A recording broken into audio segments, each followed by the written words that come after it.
그러므로 예수께서 자기를 믿은 유대인들에게 이르시되 너희가 내 말에 거하면 참으로 내 제자가 되고 진리를 알지니 진리가 너희를 자유롭게 하리라. 그들이 대답하되 우리가 아브라함의 자손이라 남의 종이 된 적이 없거늘 어찌하여 우리가 자유롭게 되리라 하느냐. 예수께서 대답하시되 진실로 진실로 너희에게 이르노니 죄를 범하는 자마다 죄의 종이라. 종은 영원히 집에 거하지 못하되 아들은 영원히 거하나니 그러므로 아들이 너희를 자유롭게 하면 너희가 참으로 자유로우리라. 아멘. 설교자에게 좀 안 찾아왔으면 하는 그런 날들이 있습니다. 어떤 날이냐면 설교가 도저히 안 써지는 그런 날입니다. 1년에 몇 번 그런 날이 있어요. 어제가 저한테 그런 날이었습니다. 잡힐 듯 하면서 내용이 잡히지 않아가지고 굉장히 힘들었는데, 그래서 오늘 아침 새벽까지도 계속해서 고민하고 그래서 설교를 완성해서 올라왔습니다. 왜냐하면 오늘 전하려는 말씀이 진리에 관한 것이기 때문에 조금 어려워서 그렇습니다. 미리 좀 딱딱할 수 있다는 것을 아시고 우리 각오하시고 들어주시기를 바랍니다. 작년부터 이 앞에 이제 세븐일레븐 있지 않습니까? 그 근처에 있는 건물 하나가 매물로 나왔습니다. 사이즈가 우리가 교회를 쓸 수 있지 않을까 하는 기대감을 가지고 이제 박세영 전도사님하고 어느 날 이제 길 건너가서 한번 먼저 건물을 한번 둘러봤습니다. 겉에서. 그런데 지나가던 차에서 좋기 한 80대는 돼 보이는 그런 한국 노인 한 분이 내리셔요. 그러더니 저한테 이 건물 주인이냐고 물어보는 겁니다. 그래서 아닌데 왜 그러십니까? 그랬더니 투자 목적으로 이 건물을 좀 샀으면 해서 그런다 이러시는 거예요. 그런데 제 눈을 끈 것이 있었는데 그게 뭐냐면 그분이 내린 차였어요. 제 기억에 벤츠 E 시리즈였던 걸로 기억하는데요. 미국에 제가 처음 왔을 때 저 아시는 분이 몰던 그 기종이었습니다. 그러니까 최소한 27년, 그거보다 더 먼저 사셨으면 한 30년은 된 차였던 거죠. 여러분, 80대 노인이 언제 길거리에서 서도 이상하지 않을 만한 그런 차를 모는 게 사실은 지혜로운 일은 아니지 않겠습니까? 굉장히 위험한 일이죠. 예수님을 믿고 안 믿고를 떠나서요, 건물에 투자할 돈이 있으면 그분은 일단 차를 먼저 바꾸는 것이 지혜롭다, 저는 그렇게 생각을 했습니다. 그런데 이분은 그럴 돈이 있으면 건물에다 더 투자하고 그리고 돈을 더 불리겠다, 이거를 지혜라고 생각하시는 거죠. 사람이 어디에다 기준을 두고 사느냐에 따라서 지혜의 내용도 달라지는 것입니다. 우리가 세상을 살아가는 데 있어서 가장 중요한 것이 뭐냐면, 가장 유익한 것이 뭐냐면 지혜입니다. 지혜라는 것은 세상의 이치를 알고 거기에 맞추어서 내 삶을 살게 만드는 능력입니다. 우리 믿는 사람들에게는요, 하나님의 뜻을 알고 거기에 맞춰서 내 삶을 살게 만드는 것, 이게 지혜입니다. 구약 성경에 여러분 가장 지혜하면 떠오르는 인물이 누가 있습니까? 여러분, 솔로몬이 있습니다. 예수님께서도 솔로몬의 지혜를 이야기하실 정도로 솔로몬은 지혜 있는 사람이었어요. 그 지혜를 가지고 정말 사람이 누릴 수 있는 부귀와 영화를 다 누리고 살았습니다. 먹고 마시는 일에 누가 나보다 승하랴, 이렇게 말한 대로 정말 맛있는 거, 좋은 거 먹고 그렇게 즐겁게 살았고요. 그것이 즐거운 일인지는 모르겠지만 처첩을 1000여 명을 거느리고 살았습니다. 그리고 세상의 모든 분야의 모든 지식에 그냥 넓고 얕게 아는 것이 아니라 깊고 넓게 아는 그런 지식을 가지고 그렇게 살았습니다. 그러니까 사람으로 솔로몬보다 잘난 사람이 없을 정도였어요. 그런데 그런 그가 쓴 전도서라는 책을 보면 여러분 잘 아시는 대로 전도서가 어떻게 시작합니까? 헛되니 모든 것이 헛되도다. 5번을 일단 헛되다는 말을 하고 그리고 시작합니다.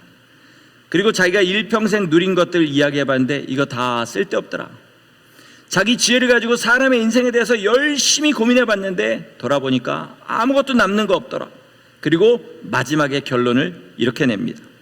일의 결국을 다 들었으니 하나님을 경외하고 그의 명령들을 지킬지어다. 이것이 사람의 본분이니라. 이렇게 말씀이 끝납니다. 그러니까 이 세상에서 살아왔던 하나님이 인정하시는 가장 지혜로운 사람이 일평생을 살고 나서 깨달은 것이 무엇이냐? 다 헛된데 오직 남는 게 있는데 뭐냐? 하나님을 경외하고 하나님의 명령을 듣는 삶이더라. 이렇게 끝나는 것입니다. 그러니까 우리가 지금 솔로몬의 이야기를, 이미 경험한 사람의 이야기를 듣고 그것을 믿는다면, 왜? 하나님께서 그것을 성경에 실으셨기 때문에 하나님도 인정하시는 거죠. 그렇다면 가장 지혜로운 삶은 뭐예요? 하나님을 경외하고 하나님 뜻에 맞추어서 내 삶을 바꾸는 것, 이것이 바로 지혜인 것입니다. 아멘이십니까? 구약과 신약 말씀에 근본적인 차이가 여러 가지가 있는데요, 그 중에 굉장히 쉬우면서도 많은 사람들이 쉽게 발견하지 못하는 것이 하나가 있습니다. 여러분, 구약과 신약의 차이 한번 생각해 보세요. 그 중에 쉬운데 발견하지 못하는 게 있는데, 그게 뭐냐면 구약에는 영생에 관한 말씀이 거의 없다는 것입니다. 힌트는 있어요. 힌트는 있는데 주님이 직접 천국과 지옥이나 너희가 죽으면 무엇을 하겠다 이런 얘기를 쓰신 것이 하나도 없습니다. 그래서 바울이 유대인들에게 잡혀갔을 때, 법정에 섰을 때 보니까 바리새인과 사두개인들을 싸움을 붙이는데 뭘로 붙입니까? 부활과 영생에 관한 것으로 붙여요. 왜냐하면 구약 성경에 그런 것이 없다 보니까 바리새인들은 영생이 있다, 사두개인들은 영생이 없다, 딸마다 이러고 싸운 거예요. 그래서 그렇게 싸움을 붙일 정도입니다. 자, 그런데 예수님께서 이 땅에 오셔서 처음으로 얘기하신 거예요. 천국이 가까웠다. 그리고 너희가 죽은 다음에는 심판이 있다, 영원한 삶이 있다, 이렇게 말씀을 하시는 거예요. 우리 삶이요, 여러분, 70년, 80년 살고 인생이 끝난다고 생각하는 거 하고요, 그 다음에 영원한 천국과 영원한 지옥이 있다고 생각하는 건요, 우리의 삶을 송두리째 바꿔놓습니다. 여기 그것 때문에 삶이 바뀌신 분들이 모인 줄 믿습니다. 아멘이시죠? 믿지 않는 사람도요, 진리라는 말을 참 많이 합니다. 하지만 잠시 살고 결국 죽을 인생이 말하는 진리하고 영원하신 주님께서 말씀하시는 진리는 완전히 다를 수밖에 없습니다. 우리 농담 삼아 얘기하죠. 하루살이가 말을 한다면 그들의 사전에는 뭐가 없다?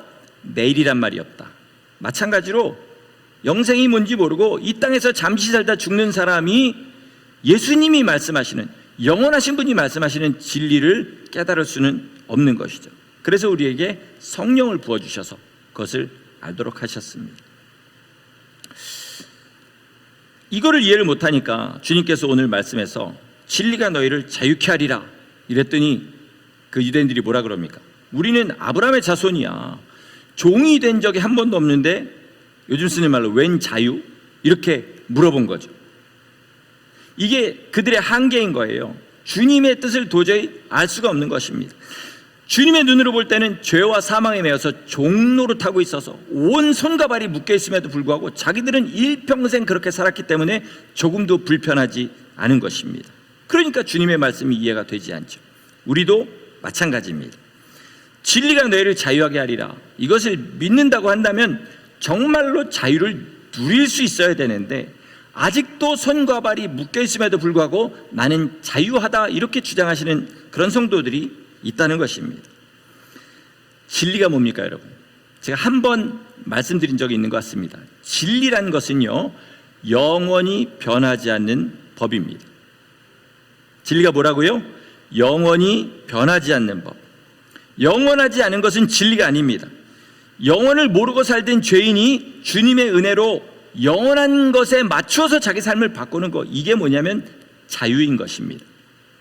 자, 여러분, 제가 남자입니까 여자입니까? 제가 여자라면 참 끔찍한 사건이죠, 그죠? 전 남자입니다, 그죠? 그런데 이것은 지금은 사실이지만 진리는 아닙니다. 왜 그렇죠? 그 나라에 가면 남자도 없고 여자도 없기 때문에 그렇습니다. 그죠? 그러니까 제가 남자라는 것은 사실, 지금은 사실일 뿐이지 진리는 아닌 거예요. 자, 우리 삶에 이런 것들이 굉장히 많이 있어서 사실에 매여서 진리를 외면하는 삶을 살고 있어. 이것을 주님이 뭐라 그러냐면 종노릇이라고 하는 겁니다. 우리가 여러 가지에 매여서 종노릇하고 있습니다. 자, 그럼 우리 여러분 뭐에 종노릇하고 있습니까? 첫째요, 목숨과 건강에 종노릇하고 있습니다. 그게 주인된 사람이 많아요. 죽을까봐, 병들까봐 걱정하면서 사는 거예요. 그래서 그것을 위해서라면 뭐래도 거기다가 투자하는 겁니다. 그래서 어떤 사람들은 건강하게 오래 사는 것이 하나님의 뜻이다, 이렇게 얘기하는 사람도 있어요. 분명히 알아두세요. 하나님께서 건강하게 오래 사는 것을 반대하시는 분은 아닙니다. 그러나 하나님께서 정말 원하시는 것은 누구나 맞이하는 그 죽음 뒤에 하나님의 자녀들이 영원한 그 나라에 구원받아 들어오는 것을 원하십니다. 그거보다 더 원하시는 것은 그것을 위해서 자기의 목숨과 건강까지라도 하나님 앞에 드리고 충성해서 하늘나라에 들어오되 예수님처럼 영광스러운 모습으로 들어오는 것을 가장 기뻐하십니다. 아멘 안 하십니까? 그래서 우리가 건강하게 오래 사는 것 좋습니다. 또 게을러서 또는 내가 어떤 음식에 대한 욕심을 참지 못해서 그렇게 몸이 망가지는 것은 옳지 않지만 정말로 주님을 위해서 내 삶을 나 건강하지 않아도 좋습니다. 일찍 죽어도 좋습니다. 제 삶을 주님 앞에 드립니다. 이렇게 하는 사람을 주님께서 가장 기뻐하신다는 거예요. 그럼 진리가 뭐라고 그랬죠? 영원히 변치 않는 법이라고 했습니다. 그러면요, 우리 인생이 정말로 가치가 있으려면 어떻게 해야 됩니까? 하나님 앞에 우리 인생이 기억돼야 됩니다. 하나님께서 우리 인생을 기억하셔야 그 인생이 가치 있는 인생입니다. 여러분 NG가 뭔지 아시죠? 영화 할 때 NG, 이렇게 필름을 가지고 이렇게 찍는데 대본하고 틀렸다거나 감독 마음에 안 들면 NG 그러고 어떻게 합니까? 그 필름을 잘라내버려요. 필름을 보통 영화 하나 찍을 때 몇 킬로미터를 쓴다고 그럽니다. 요즘은 필름을 안 쓴다고 하는데요. 그러면 그 중에서 뭐예요? 쓸만한 것만 남겨두고 나머지는 다 폐기 처분해버려요. 이게 NG인데요. 우리의 삶이 하나님 앞에 기억되지 않고 건강하고 오래만 산다면요, 그거는 다 NG 처리된 필름과 같은 것입니다. 아무 의미가 없는 거예요. 그렇지 않습니까? 여러분 어렸을 때 친구들이랑 재밌게 논 거 그 당시에 엄청 의미가 있었죠. 지금 기억나시는 거 얼마나 되십니까? 친구들이랑 논 시간대 합치면 수천 시간 될 텐데 여러분 얼마나 기억나세요? 아무 의미 없는 거예요. 그렇지 않습니까? 그러니까 주님께 기억되는 인생을 사는 것이 뭐예요? 참 자유를 누리는 삶인 줄 믿으시기 바랍니다. 둘째 뭘 걱정하냐면요, 먹고 살 걸 걱정합니다. 이 시대는요, 먹고 살 걱정을 떠나서 아예 돈의 종노릇을 하고 있습니다. 돈에 종된 사람들 정말 많습니다. 세상뿐만 아니라 교회 안에도 돈에게 종노릇하는 사람들이 가득 차 있어요. 돈을 사랑하는 것이 뭐라 그랬습니까? 일만 악의 뿌리니라, 이렇게 말했어요. 그런데 돈 때문에 기뻐하고 돈 때문에 사람 관계가 벌어지고 돈 때문에 하나님이 뒷전으로 밀리고 돈 때문에 자기 인생이 행복했다 불행했다 하고 돈 때문에 하기 싫은 일을 하고 돈 때문에 하지 말아야 할 일을 하고 돈 때문에 하고 싶은 일은 못하고 돈 때문에 정작 해야 할 일을 못하는 것이 인생의 현실이라면 그것이 바로 뭐예요? 돈의 종노릇하는 것입니다. 나는 돈의 종 아니다 이렇게 생각하지 마세요. 우리 중에 많은 사람이 돈의 종입니다. 주님께서요, 우리가 가난하게 사는 것을 원하지 않으십니다. 그건 분명해요. 그런데요, 주님을 위해서 가난해지는 것을 택했다면 그것은 기쁘게 받으십니다. 제가 너무 무섭게 얘기하고 있는 것 같습니다. 게을러서 가난한 것보다는요, 부지런해서 손에 넉넉한 것이 훨씬 낫다고 성경은 얘기합니다. 그런데 그거보다 더 나은 것은 무엇이냐면 부지런히 일해서 손에 넉넉하게 주신 것을 가지고 뭐예요? 남을 돕고 하나님 나라를 건설한 일에 쓰느라고 정작 자기는 그것을 못 누리는 것, 이것을 하나님께서 가장 기뻐하십니다. 아멘이십니까? 제 말이 너무 비현실적이다 이렇게 생각하실지 모르겠어요. 주님께서 이런 비슷한 얘기를 하셨더니 성경에 이렇게 얘기합니다. 바리새인들은 돈을 좋아하는지라 그 말을 듣고 비웃으니라 이렇게 얘기해요. 제가 지금 비현실적인 얘기를 하는 것이 절대 아니고요, 저한테는 이게 전혀 비현실적이지 않습니다. 죄송합니다. 제가 여기 앉아 계신 분 중에 나이가 딱 평균 정도, 가운데 정도 되는 것 같은데 저보다 연배가 있으신 분에게는 좀 죄송한 말씀일지 모르겠는데요, 이게 나이의 기본 점수라는 게 있어서 그런지 이제는 뭐 옷을 좀 좋은 거 입어도 별로 태가 나지 않습니다. 원래 인물도 그렇게 썩 훌륭하지 않은 데다가요, 그러니까 돈 가지고 옷 사봐야 별로 그렇게 다른 것도 없어요. 그리고 이제는 마시는 것보다는 그냥 맛없게 먹고 적게 먹는 게 더 몸에 좋다는 것을 조금씩 알아가는 나이가 됐습니다. 그래서 맛있는 음식, 좋은 음식도 그렇게 저한테 의미가 없어요. 믿음을 떠나서요, 돈이라는 걸 가져봐야 할 수 있는 게 별로 없다는 것을 점점 더 알게 되는 거죠. 돈의 의미가 없어집니다. 그럼 하나님이 주신 진리는 뭐냐? 돈의 의미는 무엇이냐? 먼저 그 나라와 그 일을 구하라. 그리하면 이 모든 것을 너희에게 더하시리라. 이게 재물의 진리입니다. 여기서 바로 이해될 것은 뭐냐면요, 원하는 것을 주신다가 아니라 필요한 것을 주신다는 거예요. 우리가 대한민국에서 군대 가면요, 옷 줍니다. 먹을 거 주고요, 잠자리도 줍니다. 칫솔, 치약도 주고요, 가보면 정말 별의별 거 필요한 거 다 줍니다. 그러나 필요한 것은 주지만 원하는 것을 다 주지는 않습니다. 하나님께서 자녀들을 부르셔서요, 영원한 영생으로 인도하시는데 우리에게 필요한 것을 반드시 공급하십니다. 그러나 원하는 대로 다 주시지는 않습니다. 그거를 알기 때문에 자기가 원하는 것을 이루기 위해서 하나님의 뜻과 반대되는 삶, 하나님께 기억되지 못할 삶, 돈 버는데 온 삶을 다 투자하고 정작 하나님께는 기억되지 못하는 삶을 살아가는 것, 이게 뭐냐면 돈의 종노릇하는 삶이라는 거예요. 그래서 탐심은 곧 우상숭배니라 이렇게 얘기합니다. 하나님이 뒷전으로 밀리니까요. 그래서 예수님께서는 돈을 하나님과 동격인 신으로 그렇게 말씀하셨어요. 뭐라 그러셨습니까? 너희가 하나님과 재물을 겸하여 뭐하지 못하리라? 섬기지 못하리라. 신이라는 거예요. 돈 때문에 주님이 뒷전으로 밀려서는 안 됩니다. 돈 때문에 하나님이 미워하시는 거짓말하거나 사람들에게 악하게 대해서는 안 됩니다. 돈이 아까워서 고통당하고 죽어가는 사람들이 주위에 뻔하게 있는데도 그거 외면하고 쌓아놓는 삶을 살면 하나님 앞에 기억되지 않을 뿐 아니라 하나님께서 악하게 취급하십니다. 우리가 재물을 어디에다 쌓느냐에 따라서 그 재물이 우리의 부끄러움이 되기도 하고 우리의 영원한 영광이 되기도 합니다. 만약에 여러분 이 땅에다 재물을 잔뜩 쌓아놓고 그대로 끝나지 않습니까? 삶이. 그러면 하나님 앞에 섰을 때 그 재물들은 뭐가 되냐면 우리의 예복에 묻은 오물과 배설물이 됩니다. 생선 썩은 국물들이 온 몸에 묻어 있고 그리고 대변, 소변이 예복에 묻어 있는 그런 것이 된다는 거죠. 그래서 바울이 이 말을 괜히 한 게 아니에요. 내가 세상의 모든 이전에 줬던 것을 오물과 배설물처럼 버렸다는 것은 왜 그랬냐면 그대로 내가 그것을 사랑하고 살면 주님 앞에 갔을 때 반드시 그렇게 되기 때문입니다.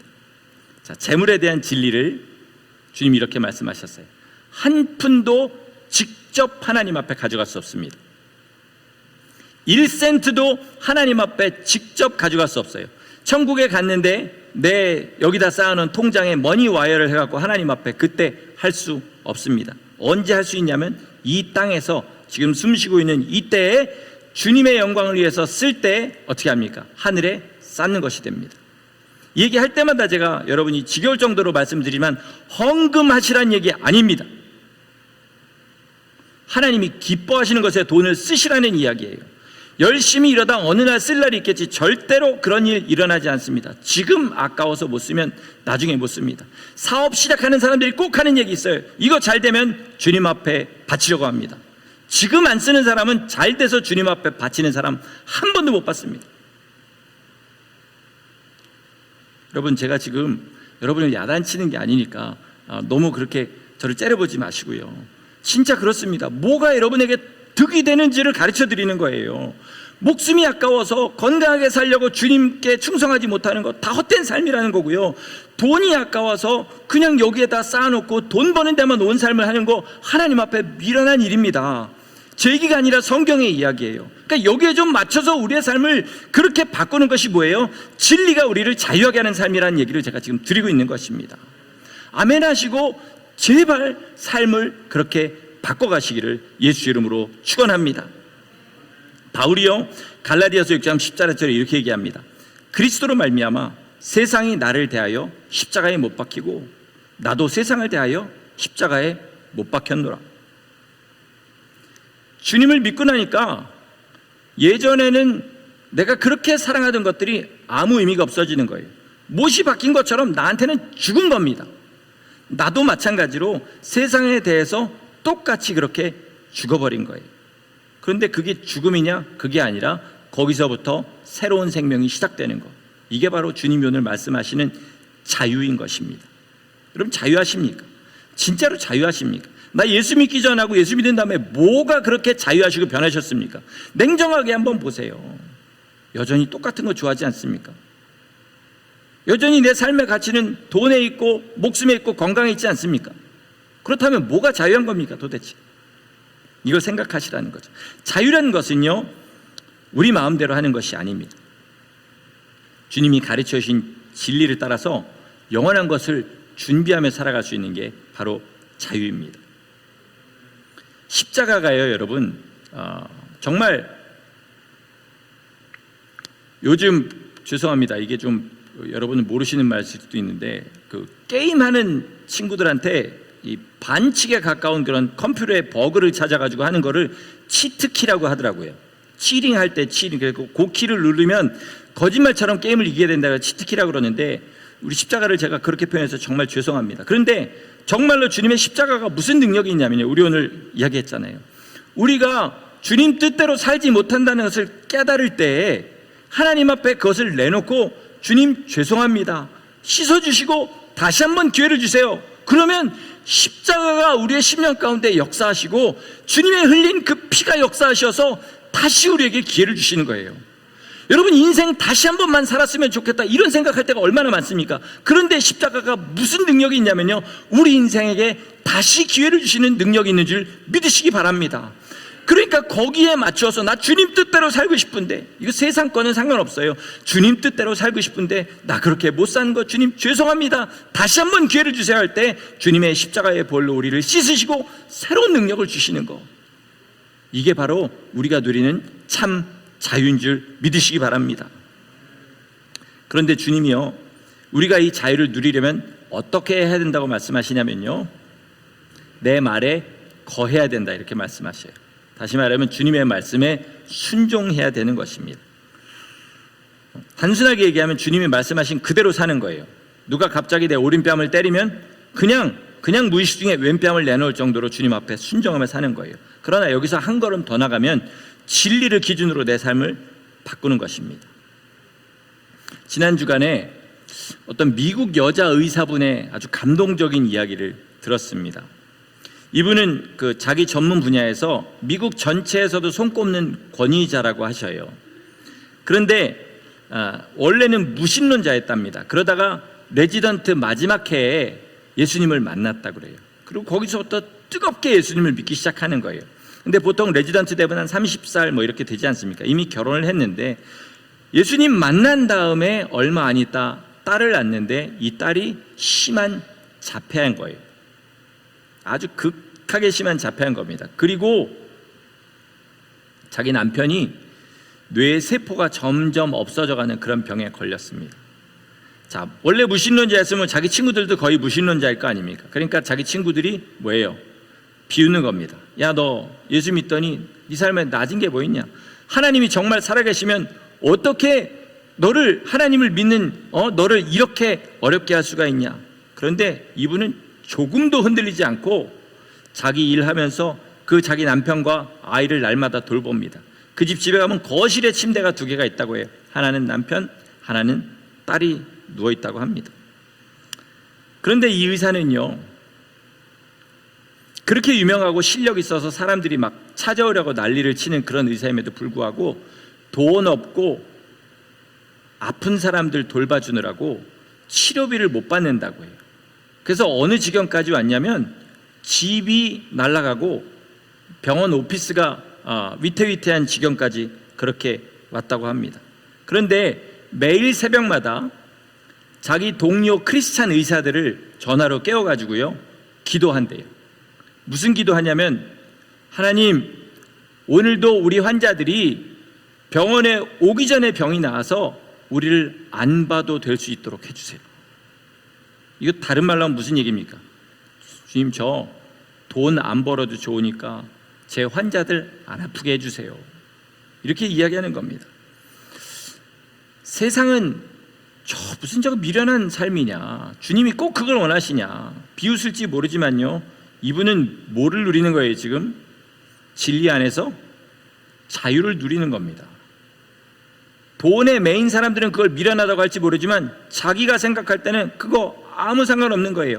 하나님이 주시는 자유를 누리니까 정말로 진심으로 나 돈 안 벌어도 좋으니까 이 지금 죽어가는 남편과 내 자폐아 딸을 못 살릴 정도가 돼도 괜찮으니까 내 환자들 안 아프게 해주세요. 이런 기도를 할 수 있는 겁니다. 이번 7월 9일 그리고 11일 날 케냐의 장상호 선교사님이라는 분이 오셔서 우리 교회에서 말씀을 전하시게 됐습니다. 이분은 지금 69세라고 하셔요. 근데 한국에서 서울대 의대를 나오시고 병원의 원장으로 있다가 50대 후반에 탄자니아로 들어가서 거기서 의료 선교하면서 그렇게 10년가량 지금 사역을 하고 계신 그런 분입니다. 그래서 많은 사람들이 이분 때문에 육신의 질병이 낫기도 하고 또 복음을 받아들이기도 한 그런 사역을 하신 분이에요. 여러분, 한국에서 병원 원장이면 경제적인 사회적인 지위가 어느 정도 되는지 여러분 잘 아시죠? 그거 뒤로 놓고 탄자니아로 들어가는 겁니다. 영웅적인 것이 절대 아니에요. 여러분, 얼마나 주님 만난 게 감사했으면, 그죠? 얼마나 주님의 사랑이 그 안에서 그를 강권하시면 세상 사람들은 못 가져서 안다는 것을 그렇게 버릴 수 있을까? 여러분, 이걸 부러워하시기를 바랍니다. 저는요, 천국과 지옥이 있는 것을 분명하게 믿고요, 예수님께서 저를 위해서 십자가에서 모진 고난 당하시고 돌아가신 것을 믿고요, 그리고 사흘 만에 부활하신 것을 분명히 믿습니다. 그리고 곧 다시 오셔서 세상을 심판하시고 자기를 분명하게 믿은 사람들을 영원한 나라로 데리고 가실 것을 믿습니다. 그래서 제 소원은요, 다른 거 아무것도 없고요, 오직 주님 나라에 들어가는 것입니다. 주님 나라에 들어가되 저 혼자 들어가는 것이 아니라 여러분과 함께 들어가는 것이 저의 소원입니다.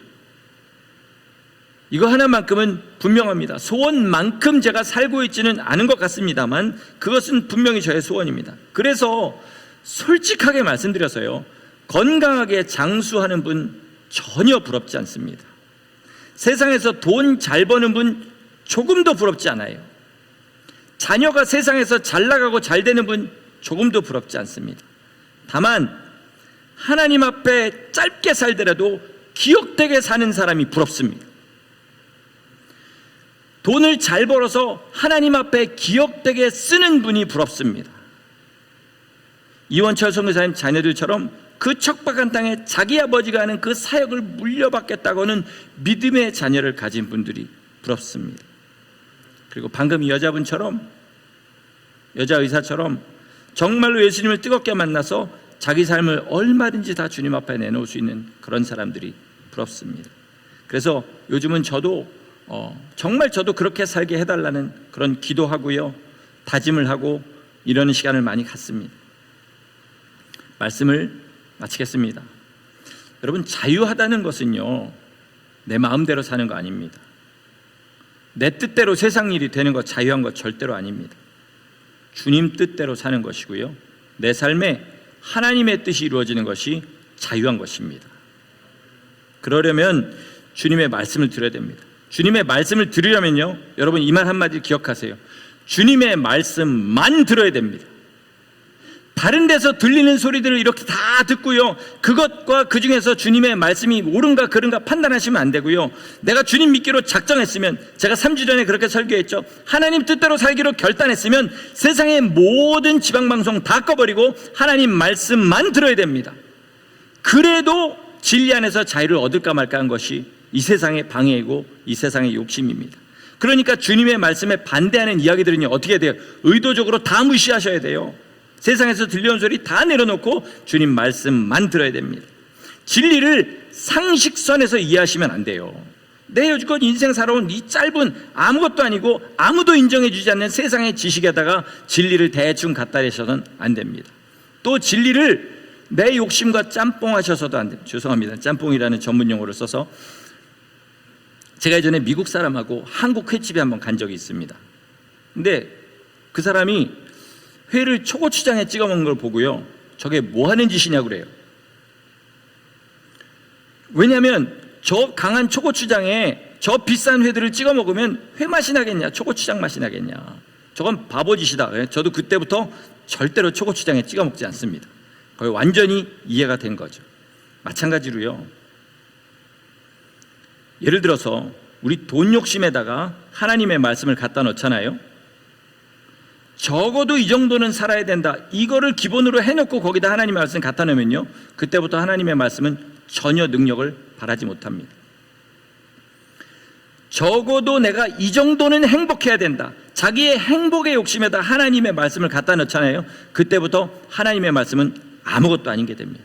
건강과 장수의 욕심에다 하나님 말씀 맞춰 넣잖아요. 그러면 그때부터 하나님의 말씀은 아무런 능력도 없습니다. 진리가 희석되어 버리고 그때부터 진리는 절대로 우리를 자유하게 만들지 못합니다.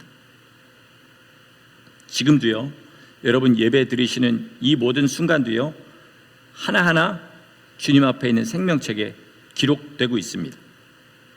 계시록 21장에 기록된 대로 심판을 받는다, 이렇게 얘기해요. 지금도 여러분의 삶이 사는 그대로, 생각하는 그대로, 지금 여러분이 주님 앞에 예배 드리시는 그 모습, 그 마음 그대로 하나님 앞에 기록되고 있어요. 이 기록을 바꿀 수 있는 오직 한 가지 길은 무엇이냐? 진리를 알고 진리를 따라 살아서 하나님이 주시는 자유를 누리는 것입니다. 그러면 지옥이 천국이 되고요, 성 밖의 어두운 곳이 성 안의 밝은 곳이 되고요, 후회와 부끄러움이 기쁨과 영광으로 변합니다. 둘 중에 무엇을 택하며 사시겠습니까? 오늘도 우리 주님께서 우리에게 하시는 말씀은 내가 준 진리를 따라서 오직 영광을 바라보고 살아라, 이것이 주님의 말씀입니다. 진리가 너희를 자유하게 하리라, 이 말씀이 우리 각자의 삶에 이루어지는 복된 성도들 되시기를 예수 이름으로 간절히 축원합니다. 아멘. 기도하시겠습니다.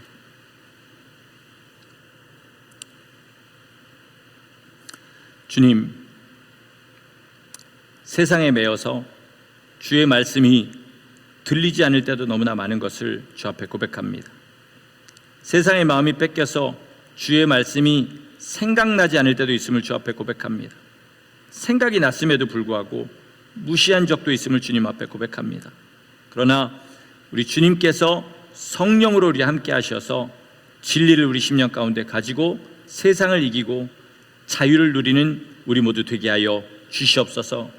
아버지 하나님, 오늘이 마지막인 것처럼 살게 하시고 이 예배가 마지막인 것처럼 드리게 하시고 날마다 하루하루 그렇게 주님 앞에 삶을 드리는 삶을 살아서 우리의 하루하루가 주님 앞에 기억되고 하나님께서 영원한 영광으로 갚아주실 만한 복된 성도의 삶이 되게 하여 주시옵소서. 반드시 구원받게 하시되 그저 구원만 받는 것이 아니라 예수 그리스도의 영광에 동참하는 복된 성도 되기를 간절히 소원하옵고 예수 이름으로 감사하며 기도드렸습니다. 아멘.